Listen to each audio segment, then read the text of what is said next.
Day 3, Cottonwood Canyon State Park, northeastern Oregon, just off the Columbia River. It's a pretty nice canyon, really nice campground, really well maintained, bathrooms, group areas, pretty nice deal. We slept up top last night, where night 1 we slept on the bed, fold out bed here. This is way better than this, let me tell you. Main reason for that is you don't have to keep moving all your bags and your stuff around. Each time you kind of set up shop and change what you're doing, from cooking, from chilling, from sleeping, there's oftentimes you have to move a whole bunch of stuff around. So really nice to sleep up here and just be out of the way, keep the seats all set up, and just have your stuff here. We're having some great coffee and we're hitting the road.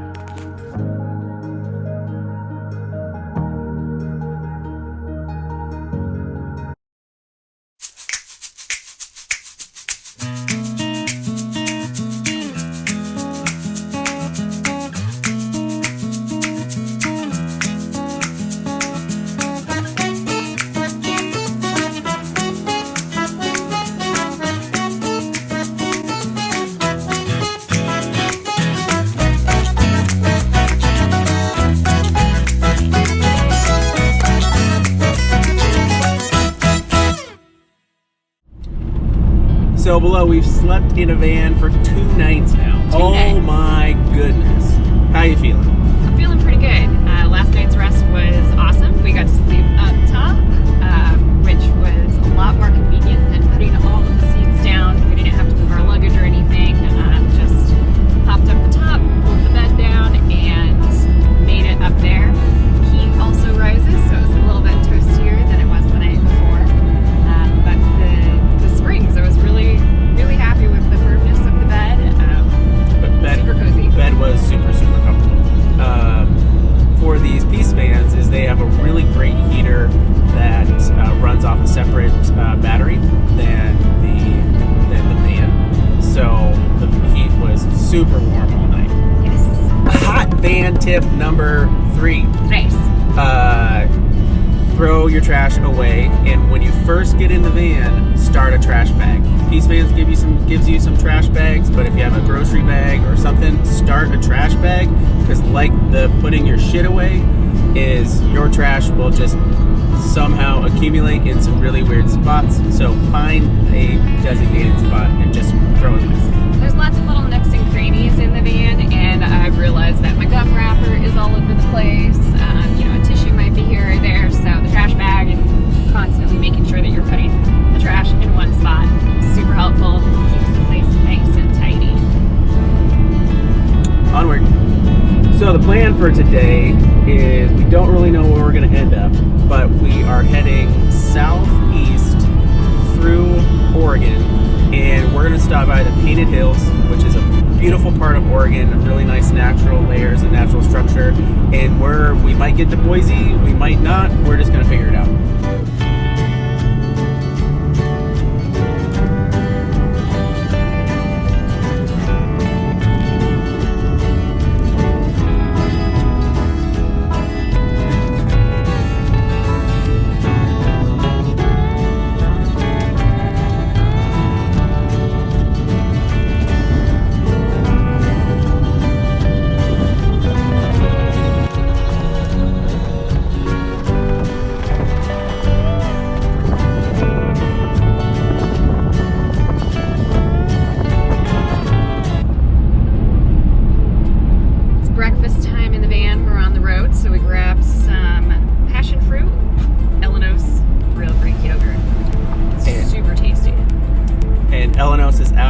Seattle and actually Pike Place. They have a stall in Pike Place Market. If you're visiting, make sure to stop by, but they're available in grocery stores.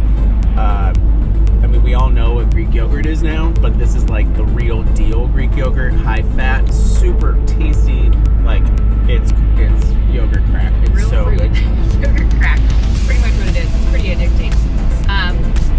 This also brings us to hot van tip. Past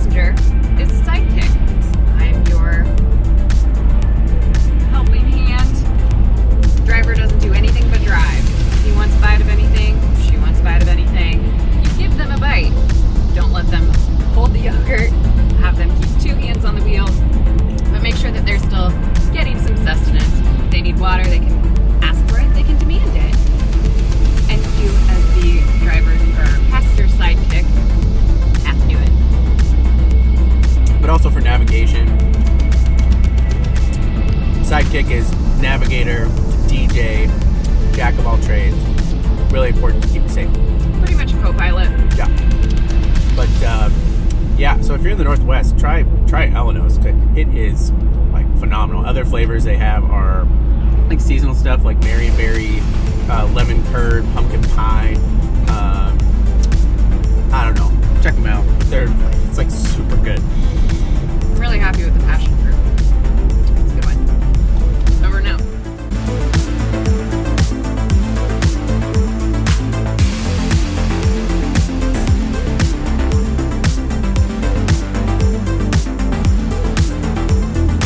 So if you're looking for something to do while you're on a road trip, you can make some butter. Butter? Yes, butter. All you need to do to make some butter is grab some heavy whipping cream. It's a carton of heavy whipping cream. Some salt. And a jar. And just a little bit of time. And one little tip on the jar. We had some ice cream last night, but make sure that your receptacle is threaded and has a tight top, or else this is going to be a terrible time. Yeah. So I'm going to get to it.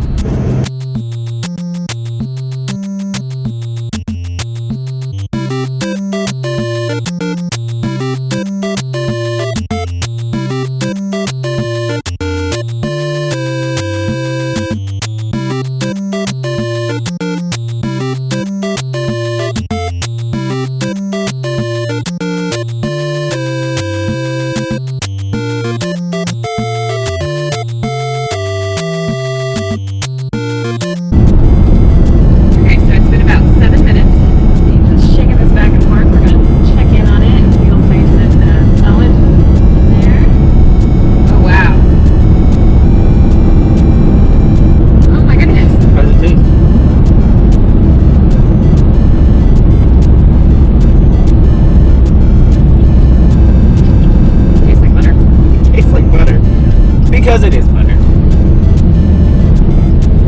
Okay, so at the halfway mark, you saw that the cream was nice and creamy. It looked like spreadable butter, but it wasn't done yet.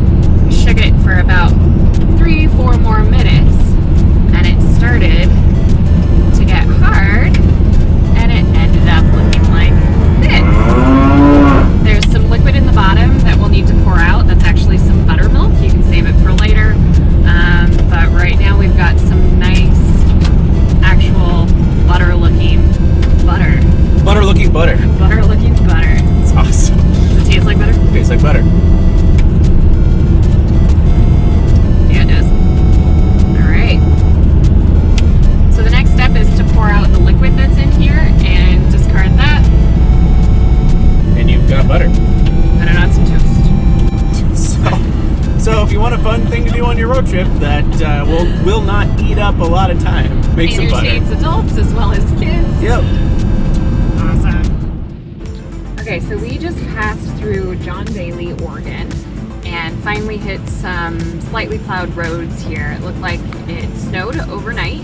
There were a bunch of kids sledding, and we were driving about 5 miles per hour down some, the left side of the road here. That's pretty much what we were driving through. So keeping it safe and not recording, driving nice and slow and focusing. But man, am I very happy to see the pavement. Thanks to Peace Vans for some traction tires, we were able to stay nice and safe on the roads. It's definitely something you might hit on your winter road trip, so make sure that you have all of the safety gear on hand. Chains if needed. Snow tires are always a plus. But onward we go.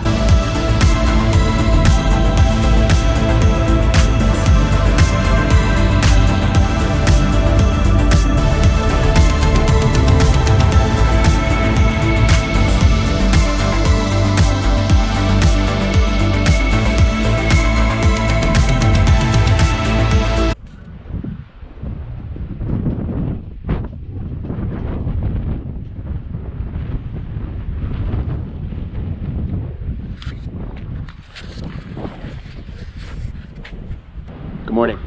It's the beginning of day 4 on the road. We're in Unity, Oregon. And as you can see,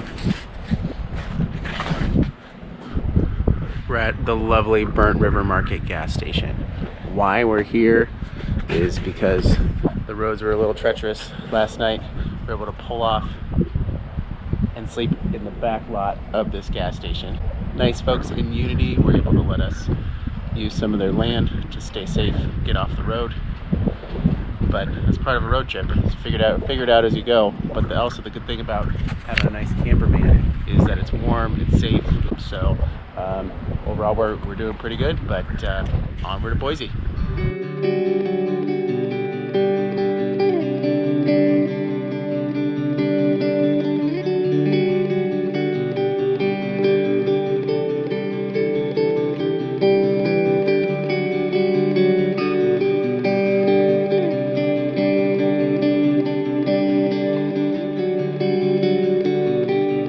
We are somewhere in Eastern Oregon on the way to Boise, back for some more hot man tips. So, hot man tip number is do your dishes and do them now. Similar to put your shit away and do it now is do the dishes, just take the extra few minutes to do it now. Don't let your oatmeal get caked onto your pan. You're just making more work for yourself, and the dishes are gonna clank around somewhere. So do the dishes, do them now, and put them away. Hot man tip. Bring something to do. You're not always gonna have reception out on the road, so you won't be able to poke around on your phone. It's helpful to pass the time to bring a book, bring a paper and pen, bring knitting needles, or in my case, hand sewing. It's a good way to pass the time on the road. Nothing too involved. Keeps you entertained. But just bring something to do, and you know, poking on your phone is fun, but you know, when it's not available for half a day or a day, you know, you can stare at each other for a while, but it's nice to have something to do. Hot man tip number, water.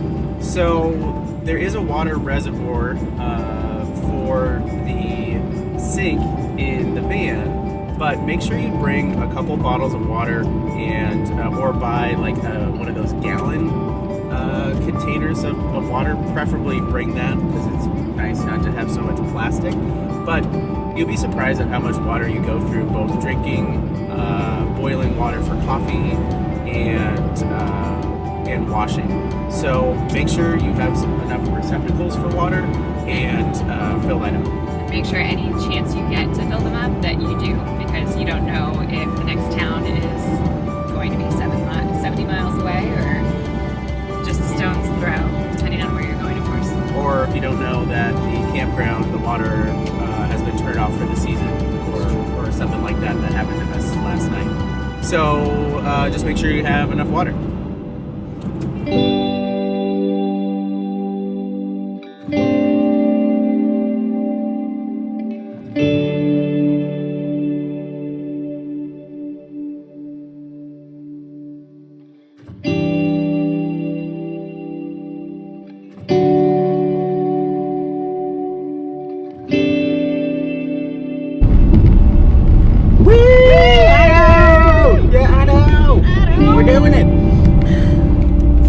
On the Pacific Northwest tasting tour, we've got Theo's dark chocolate peanut butter cups. Nice. So Theo Chocolate is one of the better chocolate makers, chocolatiers based out of Seattle, and they do a whole bunch of solid chocolate bars, really interesting flavors, coconut, ghost pepper, a lot of salted caramel, because everyone does that. Everything at Theo's is delicious. This packaging states that this is the first fair trade peanut butter cup. Organic, soy-free, palm oil-free, super important, and made by a true chocolate maker and true peanut butter maker. Got it. Very excited to try this. And if you are in Seattle for a couple days, on the front end or your back end of your van trip, they do have a really cool tour that you can go on and get a whole bunch of samples. But they've started to make a lot of different confections out there rather than just chocolate bars. Right. Oh, it's in a little heart shape.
made it to Idaho. Here's an Idaho fun fact for you.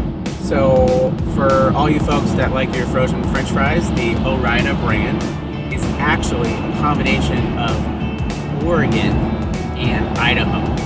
What?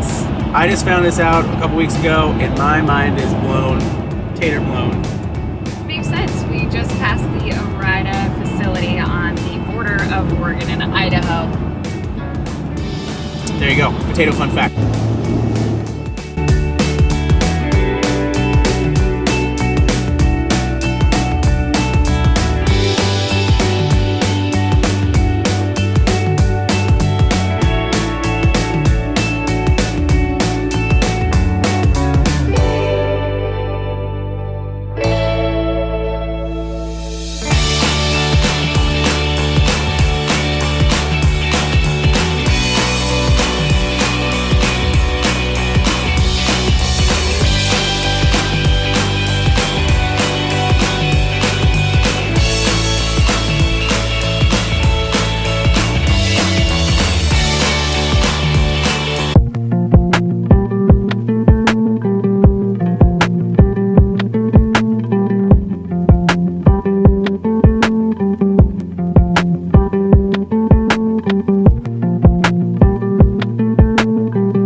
what's the deal with these mini bananas?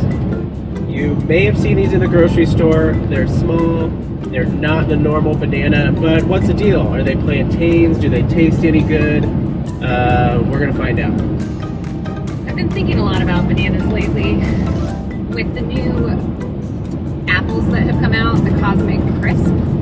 Thanks Washington State University for that one. It's delicious.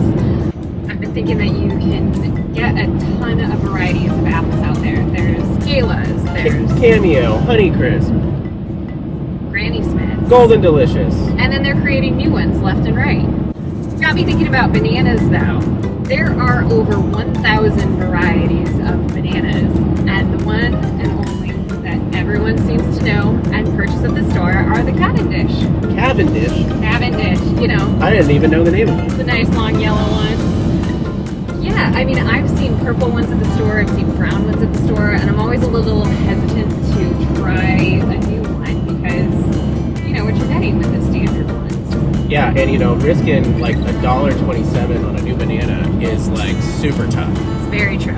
So tough. So these ones, they are either called mini bananas, or I've also seen them called apple bananas. Apple bananas? I'm sure they're weird, right? Speaking of apples, but I see these a lot in Hawaii or in the tropics. And quickly on my banana rant, regular bananas they're just too damn big. Like, you need a banana buddy to get through it. Like, nobody ever really wants a whole banana, but we just eat it because it's there and we already peeled it. The only time that I ever really want a banana is if I went for like a huge long run and I'm like really hungry and need potassium, even though there's not like a ton of potassium in bananas. But bananas are just too damn big, and so I'm really excited for these guys because they're the perfect size. It's like they cut a regular size Cavendish in half and wrapped it up individually. All right.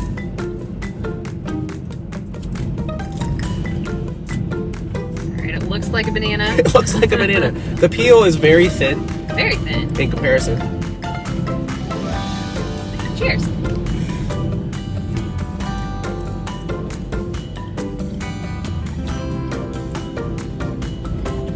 It's almost more tropical. It's creamier. Creamier, yeah. I'd say it's more banana-y than a regular banana.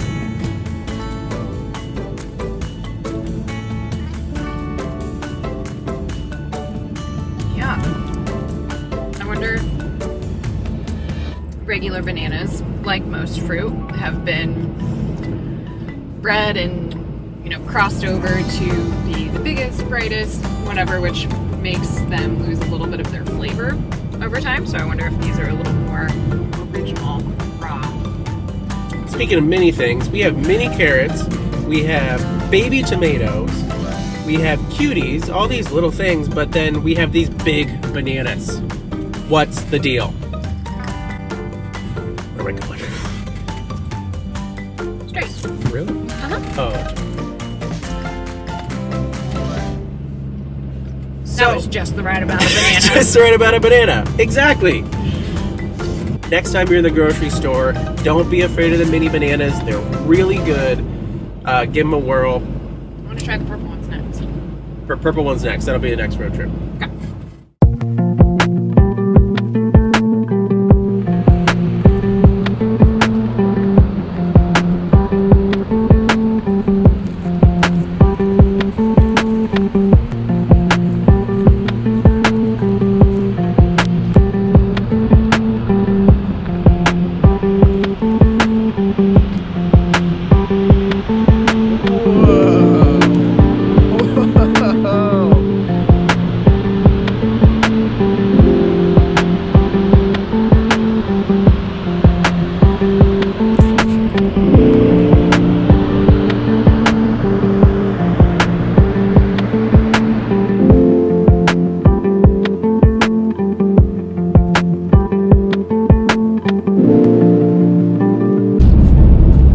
So this is Eastern Washington.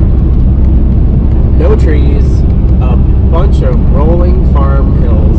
Well, wouldn't even call them hills. A whole lot of wheat is grown out here. Very picturesque farmhouses off on the distance. But there's a whole lot of nothing.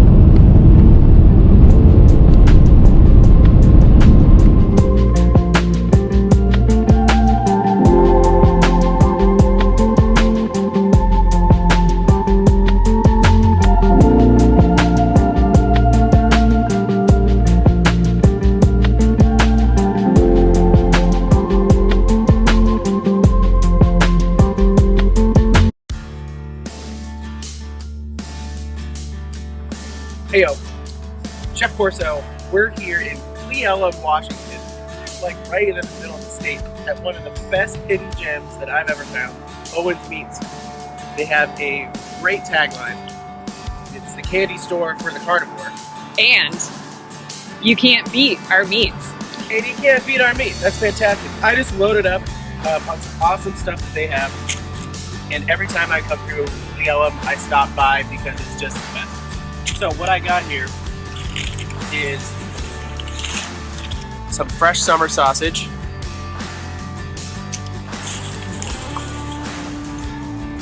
Some homemade jerky. What? Wow, that looks the real deal. Slab of jerky. Oh, awesome. I want some of that.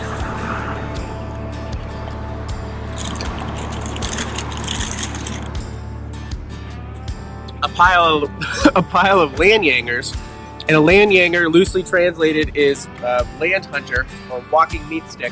Think of this as like the best Slim Jim you've ever had. It's actually fermented beef or fermented beef and pork into a dry meat stick. Super amazing stuff. You'll never go back to store-bought jerky again.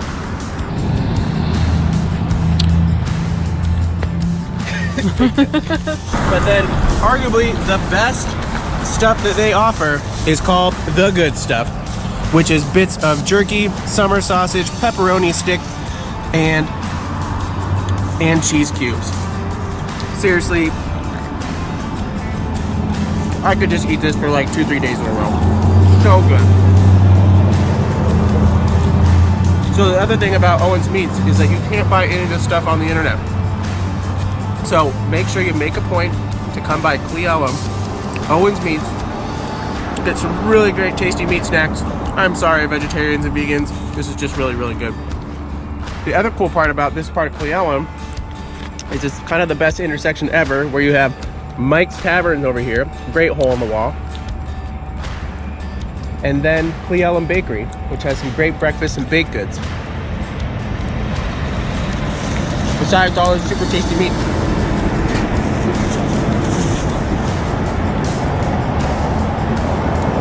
Sorry, I got a bunch of meat in my mouth.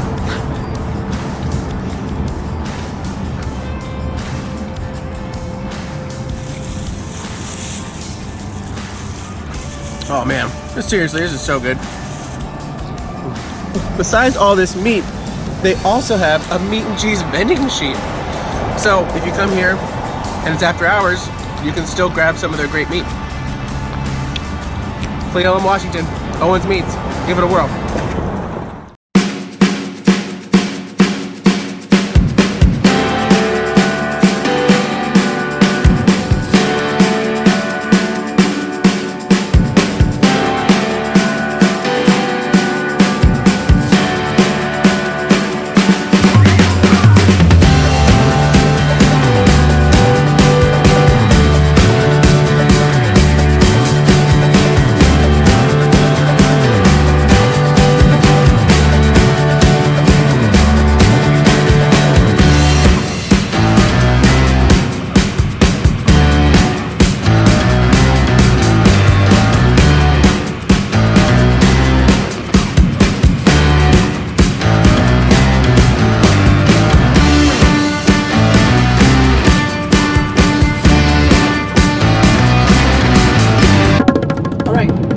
Tip number 8.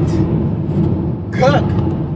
Cook already, man. Cook. You're gone for 7-8 days. A diner is great. It's great to find the little finds in these little towns, but drive-thrus are awesome. They're super convenient. But you what's more convenient?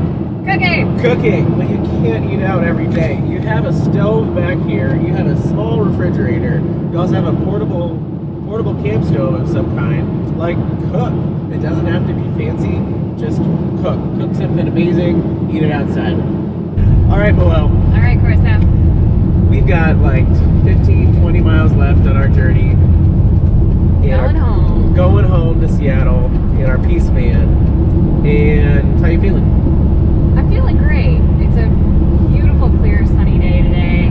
And would you recommend taking a van out for like a week, 10 days, 2 weeks? Oh my gosh, yes.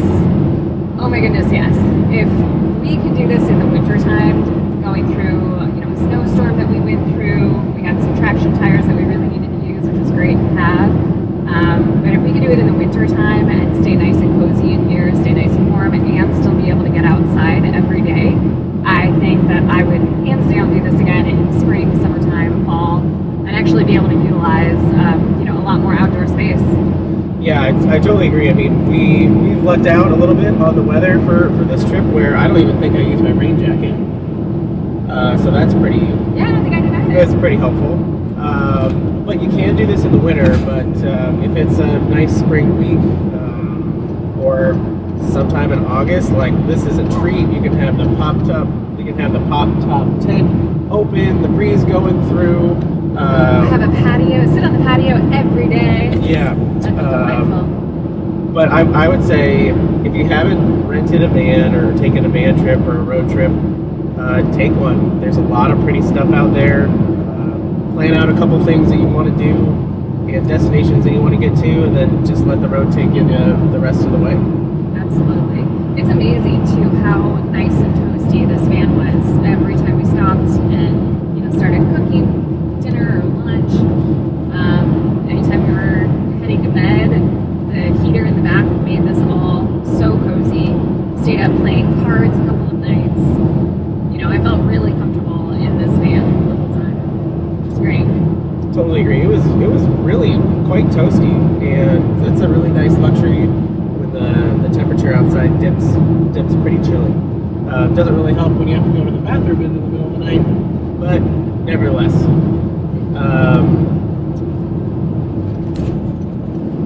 So this is the end of our journey. It's been a delightful, so sad, but it's time to get back to reality. I guess. But get out there. And get out there, guys. Boca. Boca.